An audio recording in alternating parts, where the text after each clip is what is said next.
है कि हर व्यक्ति ज़्यादा से ज़्यादा लोगों से पूछ रहा है मैं कौन हूँ, स्वयं तक कैसे पहुँचूँ।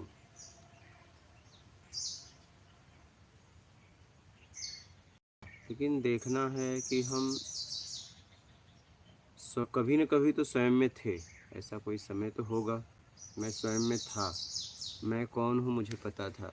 अब पूछना क्यों पड़ रहा है? इस बात पे विचार करिए कि आखिर मैंने क्या ऐसा कर दिया कि मुझे अपने बारे में ही पूछना पड़ रहा है कि मैं स्वयं कौन हूँ, मैं कौन हूँ, स्वयं का साक्षात्कार कैसे करूँ, आत्म साक्षात्कार कैसे करूँ। अनेक प्रश्न खड़े हो गए हैं। मैं आत्मा हूँ, जीवात्मा हूँ, मेरा क्या होगा, मैं शरीर हूँ, अनेक प्रश्न खड़े हैं। इस प्रश्नों के अनेक उत्तर भी मिले, ऐसा नहीं है, लेकिन उस उत्तर से कोई आत्मानुभूति स्वयं में नहीं होती है। एक उत्तर रह जाता है कब तक, जब उस उत्तर पे आप काम नहीं करते। उत्तर कभी सही होते हैं, कभी गलत होते हैं। ये काम करने के बाद ही पता चलेगा। आपने किसी से पता पूछा, जब उस पते पे यात्रा करोगे तभी पता चलेगा पता सही था गलत था।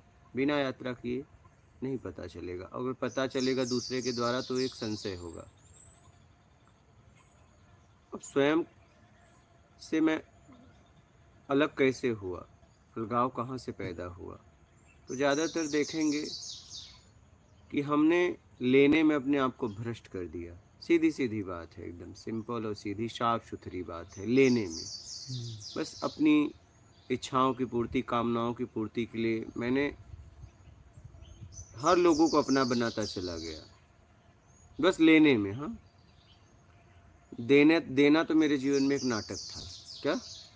हाँ, क्योंकि ये दूंगा तो ज़्यादा मिलेगा, बस ये नहीं दूंगा तो ज़्यादा नहीं मिलेगा। ठीक है, जैसे कोई मजदूरी करता है तो सेठ उसे पगार देता है, लेकिन उस मजदूर से वो ज़्यादा कमाता है तब वो देता है। अगर कम कमाए तो नहीं देगा, निकाल देगा। समझ रहे हो? तो अब हम स्वयं तक पहुँचे कैसे? सीधा सीधा इस सिद्धांत को समझिए। देने लेने का भाव छोड़ के देने का भाव बना लो, बस। क्या? लेकिन ज़्यादातर ये देखिए कि जो हम तब देते हैं जब मुझसे ज़्यादा रहता है। हमने अपने पेट के लिए, अपनी व्यवस्थाओं के लिए छीना सबसे। तब अपनी व्यवस्थाओं, पहले लोगों की व्यवस्थाएं, बाद में अपनी व्यवस्थाएं, तब आपका आत्मिक स्तर उठने लगेगा।